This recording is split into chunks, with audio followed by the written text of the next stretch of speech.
We live in a world where Satan tries to take out absolutely everything that is good.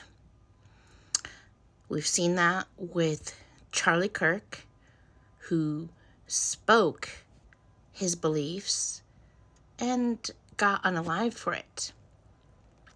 We see that with Israel, where they are trying to take down an enemy that promised to destroy them. And unfortunately, many Christians are falling into this trap. I can't tell you how many times I have heard Christians, or people who say they are Christians, I don't know what their actual relationship with Jesus is, start to claim that Israel is no longer God's chosen people, that Christians are now God's chosen people. And to some extent, of course, if you follow Jesus, you are now part of the family of God. However, there are biblical verses that disagree with you, that clearly state that Israel is still God's chosen people. An example of that I came across is actually in the book of one of the prophets in the Old Testament, which is Jeremiah.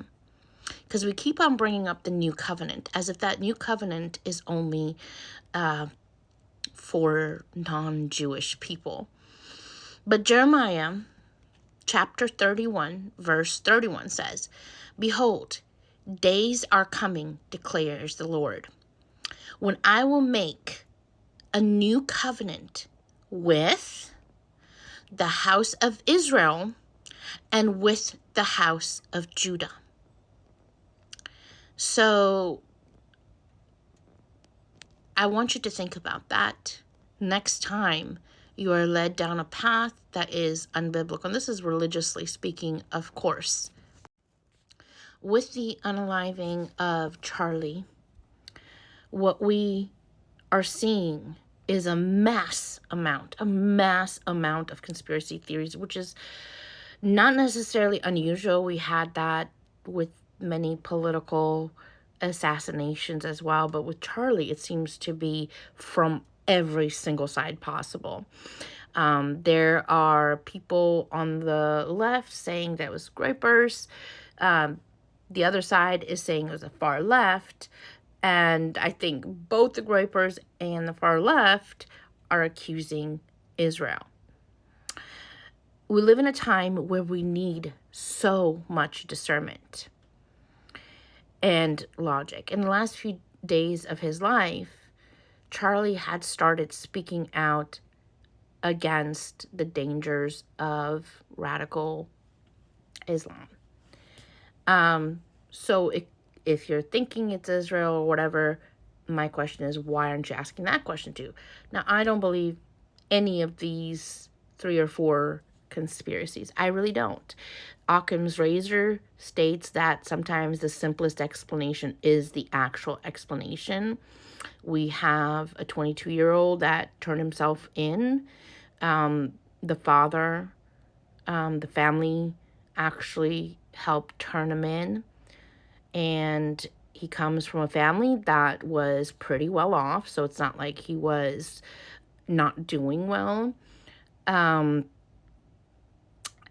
you can't convince me of a parent that would turn in their child if they're not guilty of something. To begin with, even when a child is guilty, it's difficult to do the right thing to begin with because you love your child.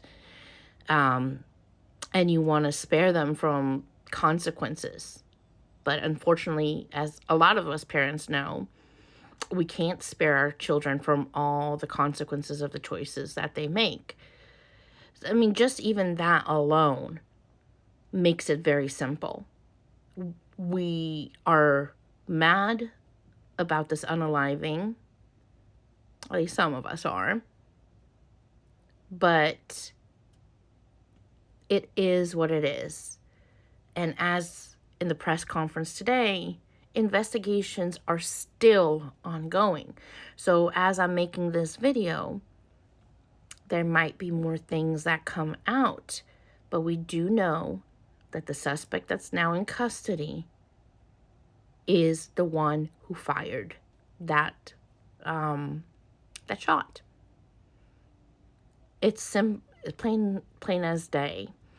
We don't need conspiracy theories, but of course we live in a world where we thrive off of that. We're fascinated by that, and that's unfortunately not going to go away. But I will tell you this, Charlie has definitely awakened a lot of us who were afraid to be bold. And we won't keep silent anymore. You can't keep us silent anymore. We're done with that.